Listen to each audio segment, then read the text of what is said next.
سب سے پہلی چیز جو میں کلیئرفائی کرنا چاہوں گی، میں گزر چکی ہوں اس فیز سے، تو مجھے تھوڑا بہت آئیڈیا ہے ہاؤ ہیکٹک اٹ از. اور بہت سارے لوگوں نے کہا تھا کہ وان کے ساتھ پکچر لگائیں، کہ وان کی پکچر کہ وان کی ماں چاہے گی تبھی اس کا فیس ریویل ہوئے گا، اس کی پکچرز وغیرہ وہ خود لگائیں گے، اس کے بعد ہمیں پرمٹ مل جائے گا تو ہم لگا لیں گے. باقی یہ سوال آپ لوگوں کا کرنا نہیں. غزل جواد کی ایک مرتبہ پھر ایمان پر تنقید. بھائی اور بھابھی کے درمیان اتنے مسئلے مسائل چل رہے ہیں اور غزل جواد بیٹھ کر ایوان کے فیس ریویل کے بارے میں بات کر رہی ہے. کتنی عجیب سی بات ہے اور کتنی عجیب و غریب سی فیملی ہے. بہرحال ایمان کی وائس لیک کا الزام لوگ غزل جواد پر دے رہے ہیں. کہہ رہے ہیں کہ واٹس ایپ کے جو وائس نوٹس لیک ہوئے ہیں وہ کام غزل جواد کا ہے، کیونکہ سوشل میڈیا پر غزل کو ایمان کی وجہ سے بہت ہیٹ مل رہا ہے.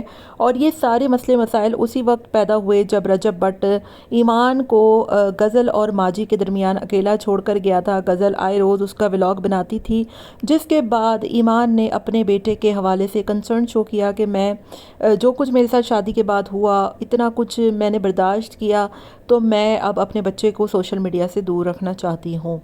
تو یہ ساری باتیں ہیں. بہرحال غزل جواد نے ایک پوسٹ بھی لگائی جس میں اٹس اوور کا اس نے اسٹیٹس لگایا اور فوراً ہی اسے ہٹا دیا، اور پھر سوشل میڈیا پر بیٹھ کر وہ لوگوں کے سوال کے جوابات دے رہی ہیں کہ کیوان کا فیس اسی وقت ریویل ہوگا جب اس کی مما چاہیں گی. میں بھی اپنی زندگی میں یہ تمام تر مسئلے مسائل فیس کر چکی ہوں. غزل جواد نے پھر سے ایک مرتبہ ایمان پر ڈائریکٹلی حملہ کیا ہے، اور اس سے پہلے بھی جب اس نے جواد کے ساتھ اینیورسری پر پوسٹ لگائی تھی اور اس میں لوگوں نے کامنٹ کیے کہ سمپتھیز گین مت کرو، تو اس کے جواب میں اس نے کہا کہ میں نہیں کرتی، جو کر رہا ہے اس کو جا کر بولو.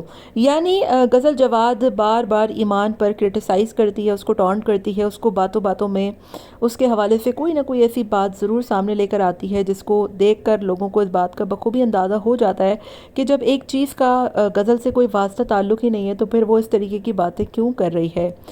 رجب بٹ ہو یا جو کچھ بھی ہو، انفیکٹ رجب بٹ کے جب ایکسٹرا میرٹل افیئر سامنے آئے تھے تب تو غزل جواد بڑی خاموش تھی، اور اس نے اپنے بھائی کے حوالے سے کوئی کچھ نہیں کہا کہ خواتین کے لیے بہت بڑی بات ہوتی ہے کہ کسی کے افیئرز برداشت کرے.